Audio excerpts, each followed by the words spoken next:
Washington Representative Patrick Meehan, Republican of Pennsylvania, facing backlash after revelations that he settled a sexual harassment complaint brought by a former aide, will not seek re-election this year. Mr.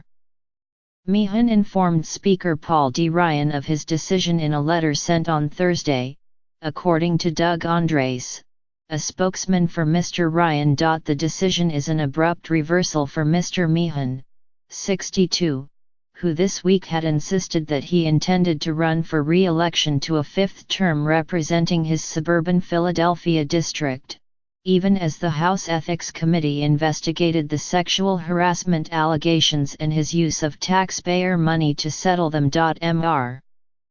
Meehan, a father of three, had faced increasing pressure to step down after the New York Times revealed on Saturday that a former aide decades his junior had filed a complaint against him last summer, and that Mr. Meehan had used his congressional office fund to pay her thousands of dollars to settle it.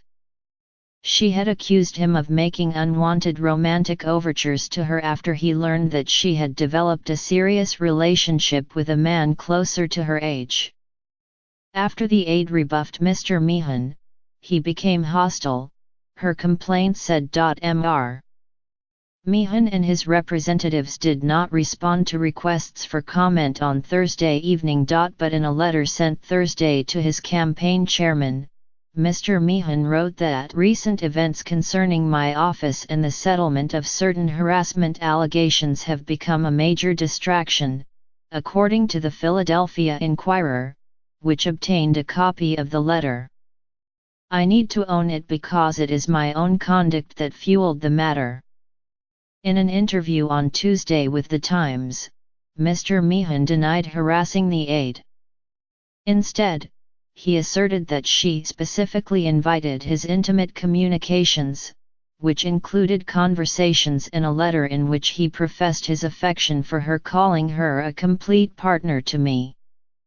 Mr. Meehan, who had taken a leading role in fighting sexual harassment in Congress, had become increasingly politically isolated since the settlement was revealed. He was stripped of his position on the House Ethics Committee by Mr. Ryan, who also said that Mr. Meehan should repay the amount of the settlement. And on Monday, the committee announced that it had started an investigation into the aide's accusations and the possibility that Mr. Meehan had misused official resources by using funds from his congressional office to settle her complaint. If Mr. Meehan remains in Congress through the end of his term, the committee would retain jurisdiction to continue its investigation. Deborah Katz, a lawyer for Mr. Meehan's former aide, urged the Ethics Committee to accelerate its investigation to ensure full accountability before he leaves office. The woman, whom the Times is not naming, is cooperating fully with the investigation, Ms. Katz said, calling on the committee to penalize Mr. Meehan for violating a non-disclosure agreement contained in the settlement. Ms. Katz said Mr. Meehan re-traumatized the woman by blaming her for what the public now knows from his own explanations was highly inappropriate behavior. Republicans, who were already facing an uphill battle in retaining the moderate district, welcomed the news of Mr. Meehan's impending retirement headed into an election year in which sexual misconduct has emerged as a potent issue. Val DeGiorgio, the chairman of the Republican Party of Pennsylvania, said in a statement that Mr. Meehan made the right decision for the voters of the 7th District and himself. Mr. DeGiorgio called it a sad ending to what was an otherwise noteworthy career of a dedicated public servant. Representative Steve Stivers, Republican of Ohio and the chairman of the National Republican Congressional Committee, released a statement saying that he was disappointed by the circumstances leading to Mr. Meehan's retirement, and declaring that we must always hold ourselves to the highest possible standard, especially while serving in Congress. The news could set off a scramble for Republicans before a primary in May.